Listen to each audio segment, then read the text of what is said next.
Bonjour Swazik. Bonjour. Ravi de t'avoir avec moi aujourd'hui. Merci du fond du cœur pour partager ton témoignage suite à l'accompagnement de coaching que tu as vécu avec moi. Pour commencer, est-ce que tu pourrais te présenter s'il te plaît? Alors, je m'appelle Swazik, du coup, tu l'as dit, j'ai 34 ans Mhm. et je suis architecte. Yes, trop bien, super. Dans quelle situation étais-tu avant de démarrer le coaching?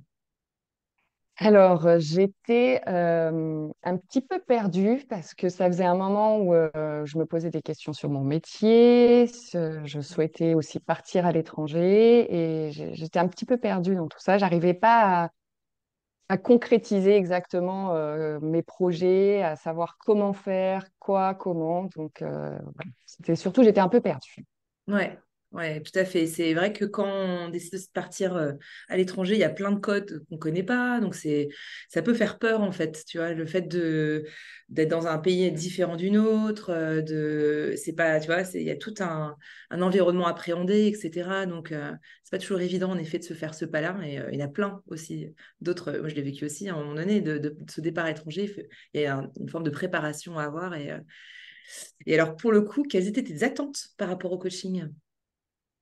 Alors, mes attentes par rapport au coaching, comme du coup, j'étais un petit peu perdue, c'était déjà de déblayer un petit peu ce Ouais, projet, de voir quelles étaient les choses à faire de façon pragmatique et d'éviter ouais, de se perdre un peu dans plein de choses et essayer vraiment de creuser pourquoi j'arrivais pas à faire certaines choses, pourquoi j'arrivais à faire, enfin, démêler un peu tout ça, ce sac de nœuds et aller de l'avant.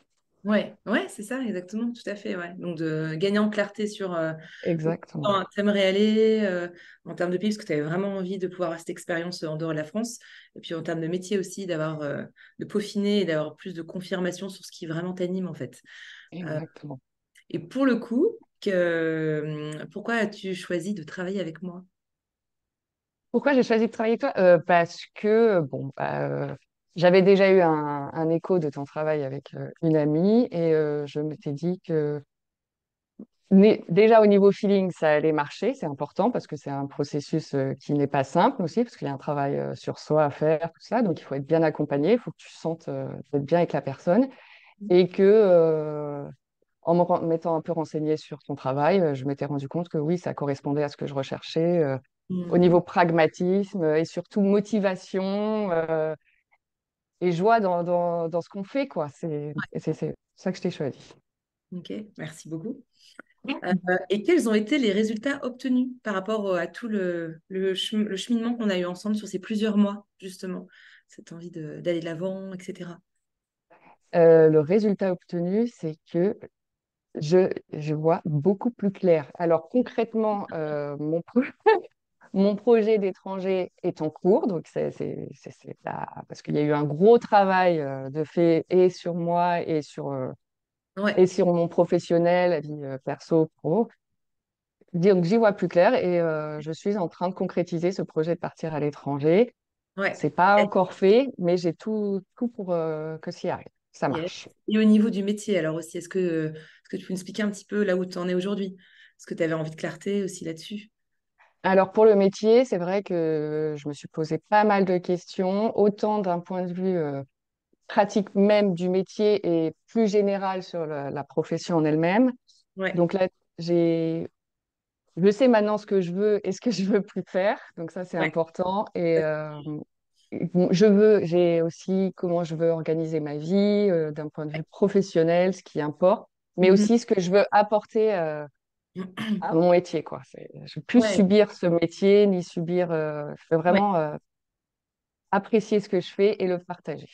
Bah ouais, c'est ça, c'est cette notion de d'alignement en fait, de se dire ben voilà, en fait ma vie elle est précieuse donc de faire un métier qui correspond vraiment à ses propres valeurs, pouvoir avoir de la joie dans ce qu'on fait, d'être aligné, l'alignement quand c'est faire ce qu'on veut faire ou qui on est par rapport à nos valeurs, par rapport à notre personnalité, par rapport à nos aspirations profondes et l'impact qu'on va avoir dans le monde aussi. Et donc justement qui permet pour encore plus de pouvoir rayonner, être soi, être heureuse, quoi, tout simplement. Et puis ce bonheur, bah, en fait, il est décuplant pour plein de gens aussi autour de soi, même dans le métier, dans la manière dont on le fait, on est souvent plus performante, etc. Puis là, il y avait aussi pour toi, donc le métier et aussi le lieu de vie, en fait. Donc d'aller Oui. aussi expérimenter le lieu de vie. D'ailleurs, bah, à un moment donné, tu es même allé dans le pays en tant que tel, si je peux me permettre de le dire, mais Oui, dans le côté pragmatique dont tu parles. Donc, en effet, dans le coaching que je propose, il y a aussi ce côté recentrage, connaissance de soi. Et puis, il y a aussi ce côté, bah, on y va, quoi. Le côté, on va sur le terrain. Et puis, tu as vraiment pris, t'as pris ton billet, tu y es allé et tu as expérimenté. Tu aimerais rester plus longtemps que prévu pour aller te permettre d'aller toi-même. Bah, vérifier quelque part que quelle ville vraiment t'appelait ou pas, et puis de voir là où tu avais ton coup de cœur, là où tu t'es vibré, te recentrer aussi, te reconnecter à ton intuition, parce que des fois quand on a nos peurs, on peut être vite aussi connecté avec notre mental, puis on sait mm, qu'un mental, bah, il a ses limites, et que c'est l'intuition et le cœur a aussi, c'est, tu vois, quelque part ce qui nous fait vibrer en fait, quelque part. Donc, hmm. tout à fait, tout à fait. Ouais, ouais, non, mais c'est ce que je dis, c'est tu m'as aidé à aller de l'avant, à dépasser un peu ces peurs, tout ce qui me bloquait. Et Ouais, là-dessus, ouais, c'était hyper important d'aller voir, parce qu'avant, je me projetais dans des pays sans savoir exactement comment c'était. Bah, j'y suis allée, j'ai creusé, j'ai contacté des personnes pour me ouais. renseigner. Et tout ça, c'est un boulot. Ça paraît anodin, mais c'est quand même quand on n'a pas l'habitude de le faire et quand on a toutes ces peurs qui te bloquent, quand même un gros travail sur ça. Donc, Travail de fond énorme que tu as fait, d'aller interviewer des personnes qui ont différents métiers pour voir un petit peu entre le fantasme et la réalité, justement, de dire, bon, bah, qu'est-ce qui se passe vraiment, en fait? Et est-ce que ça rejoint exactement. les valeurs? Est-ce que ça rejoint la personnalité? Est-ce que ça rejoint le type de vie que je veux, etc. Et tu as pu justement peaufiner, et tu as fait énormément de recherches entre ce métier qui est exercé en France ou à l'étranger, dans le pays que toi, tu entrevois, d'aller, etc. Enfin, et différentes facettes de ce métier, plus en lien avec avec tes valeurs, etc. Donc, ouais, franchement, tu peux être fier de tout le parcours, quoi, et toute l'énergie que tu as déployée et qui paye aujourd'hui, tu vois, parce que tu es beaucoup plus au clair sur le métier que tu as envie de faire, en tout cas. Et quel a été le plus grand changement que tu as vécu? Le plus grand changement, c'est de me faire confiance. Hmm. Et de me faire confiance, de suivre mon intuition et surtout d'apprendre à dire oui ou non quand il le Ouais. fallait et à vraiment faire attention à me préserver, Hmm. me suivre, quoi, m'écouter. Ouais. Pas m'écouter, voilà, mais m'écouter, voilà. Je pense que mon corps et j'avais des choses à dire et donc maintenant, c'est ce gros changement, j'écoute ce qui se passe autour de moi et en moi. Ouais, ok, bah, c'est d'écoute de soi. Et c'est vrai que vraiment ce sujet d'oser dire oui ou non, et surtout souvent c'est dire non, c'est Mm. un sujet que je rencontre aussi chez beaucoup de mes clientes et des personnes qui viennent me voir. En effet, il y a cette culpabilité de dire non, on a peur de blesser l'autre, on a peur de créer un conflit, etc. Et en fait, qu'est-ce que tu remarques? Enfin, tu vois, au bout du compte. Bah, tu remarques en fait, c'est plus simple de dire non, euh, mais de façon correcte que de prendre sur soi et de finalement s'oublier et de plus être soi. Et c'est des rapports beaucoup plus honnêtes avec les gens et avec soi. Ouais, complètement, c'est très libérateur en fait. Mm. Je me souviens quand tu m'as dit, ah mon Dieu, j'ai dit non, et puis en fait, ça s'est bien passé, etc. Puis en fait, c'est tellement. Euh, c'est pas anodin en fait. Ça vient justement ouvrir le champ des possibles sur plein de choses. C'est-à-dire que je commence à me dire oui à moi, à mes ressentis, à ce qui est important pour moi, à mon intuition. Et on se rend compte que ça crée, comme tu dis, des liens encore plus authentiques et plus vrais, où l'autre est capable de dire non aussi. Enfin, ça ouvre vraiment un énorme champ des possibles. Ah oui, c'est ce que j'ai trouvé. Ouais, trop bien. Comment as-tu fait pour trouver l'argent pour investir dans le coaching? Alors, bah, j'ai fait appel à mon compte CPF, c'est ça? Voilà. Exactement, le compte personnel de formation, pour celles qui nous regardent.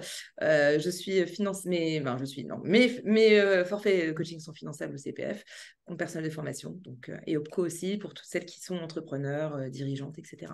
Voilà, ouais, une note d'explication. Euh, que dirais-tu aux femmes qui hésitent à travailler avec moi ou hésitent à faire du coaching?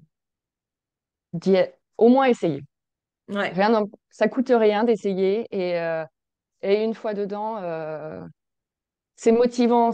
Même si on n'est pas sûr à 100%, en tout cas, toi, tu dégages une énergie tu nous prends dans ton bagage, tu nous emmènes avec toi. Donc, c'est sûr que le coaching, de manière générale, je pense que c'est intéressant de le faire. Mais comme je l'ai dit, il faut trouver la bonne personne pour. Et, Mhm. euh, et puis avec toi, tu nous embarques en fait. Mhm. Donc c'est ça. Allez-y, c'est un voyage, c'est une forme de voyage. Donc Ouais, c'est ça. go, Ouais. On prend la valise et hop. exactement. Exactement. Trop bien. Merci beaucoup. C'est très touchant. Euh, Et c'est vrai que c'est tellement important. Enfin, c'est mon métier.